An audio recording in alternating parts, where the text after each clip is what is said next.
آج ہم ایک ایسی چیز پر بات کرنے والے ہیں جو ہمارے قدموں کے بالکل نیچے ہے، لیکن ہم شاید ہی کبھی اس پر غور کرتے ہیں۔ ہماری مٹی۔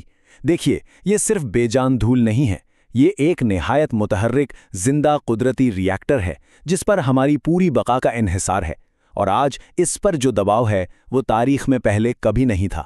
چلیے اس پوشیدہ اور خاموش بحران کو ذرا تفصیل سے سمجھتے ہیں۔ تو سفر شروع کرتے ہیں۔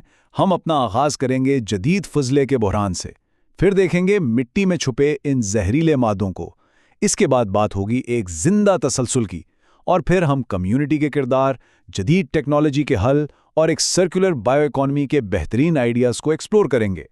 سب سے پہلے بات کرتے ہیں اس ماڈرن ویسٹ کرائسس یعنی جدید فضلے کی بحران کی۔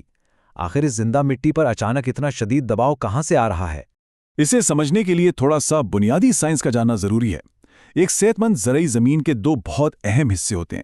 پہلا ہیومس، یہ دراصل مستحکم نامیاتی کاربن ہے، یعنی آپ کہہ سکتے ہیں کہ مٹی کی اصل جان ہے، اور دوسرا ہے کیٹائن ایکسچینج کیپیسٹی یا CEC، یہ مٹی کی وہ قدرتی پاور ہے جس سے وہ غذائی اجزاء کو اپنے اندر روکے رہتی ہے۔ دراصل صاف نامیاتی مادہ ہی مٹی کی روح ہے، اگر یہ نہ ہو تو زمین بالکل بنجر ہو جاتی ہے۔ یہ بالکل ویسے ہی ہے جیسے کسی انجن سے سارا تیل نکال لیا جائے۔ اب ذرا ماضی اور حال کا موازنہ کرتے ہیں۔ پرانے زمانے میں ہمارا نظام ایک بہترین گول چکر والا ماڈل تھا، جیسے روایتی باڈی لینڈ نظام، جہاں نامیاتی مادہ اور جانوروں کا فضلہ واپس زمین کو مل جاتا تھا اور کچھ بھی ضائع نہیں ہوتا تھا۔ لیکن آج کا نظام بالکل بدل چکا ہے۔ ہم بغیر سوچے سمجھے شہروں کا مکس کچرا، جس میں خطرناک مصنوعی کیمیکلز، صابن اور مائکرو پلاسٹکس شامل ہیں، سیدھا ان کھیتوں میں پھینک رہے ہیں جہاں ہماری خوراک اگتی ہے۔ اگر ہم اسے تھوڑا کیمیائی یا مولیکولر لیول پر دیکھیں تو صورتحال مزید واضح ہوتی ہے۔ ہمارے روزمرہ کے گھریلو کچرے میں صرف گلوکوز جیسے کاربوہائیڈریٹس تو ہوتے ہی ہیں، لیکن ہم صفائی کے لیے جو کیمیکلز استعمال کرتے ہیں، جیسے سوڈیم لوریل سلفیٹ اور فاسفیٹس، یہ نہایت طاقتور ہوتے ہیں۔ یہ چیزیں مٹی کے pH لیول کو اتنی تیزی سے تبدیل کرتی ہیں کہ قدرتی غذائی چکر پوری طرح تباہ ہو جاتا ہے۔ اور ہاں، یوریا، جو بعد میں نائٹریٹ بنتا ہے، اس کیمیائی کھچڑی کو اور بھی زیادہ پیچیدہ اور خطرناک بنا دیتا ہے۔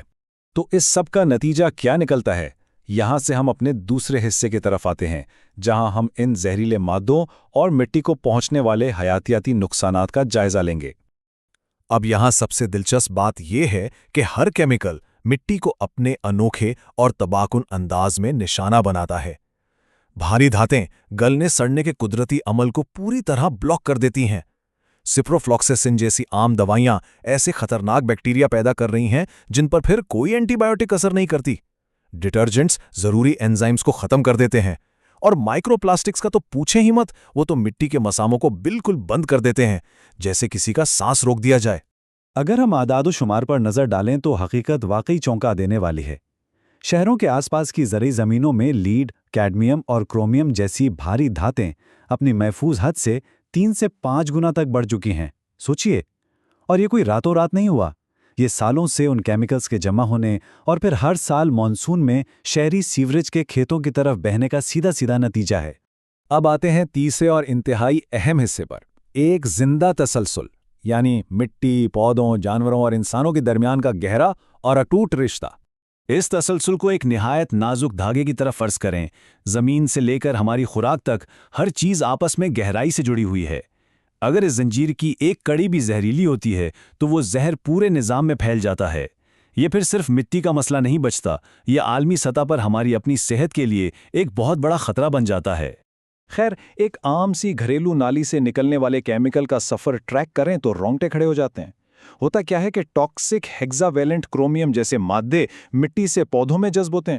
جانور جب ان پودوں کو کھاتے ہیں تو وہی دھاتیں ان کے دودھ اور گردوں میں جمع ہونے لگتی ہیں، اور وہاں سے وہ سیدھا ہماری خوراک اور جسم میں آتے ہیں، جس کا نتیجہ گردوں کی خرابی، اعصابی مسائل اور ہمارے معدے کے نظام میں اینٹی بائیوٹک مزاحمت کی شکل میں سامنے آتا ہے۔ اتنے تباہ کن ماحولیاتی اثرات دیکھنے کے بعد ذہن میں فوراً ایک ہی سوال ابھرتا ہے کہ کیا ہم اس ٹوٹے ہوئے چکر کو واقعی ٹھیک کر سکتے ہیں؟ صورتحال ڈراؤنی ضرور ہے، لیکن مایوس ہونے کی بالکل ضرورت نہیں۔ ہمارے پاس کچھ انتہائی عملی، جدید اور کمال کے حل موجود ہیں جو اس نظام کو دوبارہ بحال کر سکتے ہیں۔ اور یہی ہمارا چوتھا حصہ ہے۔ ہم دیکھیں گے کہ کس طرح کمیونٹی کا ایکشن اور جدید ٹیکنالوجی مل کر اس پیچیدہ مسئلے کو حل کر رہے ہیں۔ گراؤنڈ لیول پر دیکھا جائے تو مقامی کمیونٹیز بہت بڑا بدلاؤ لا رہی ہیں۔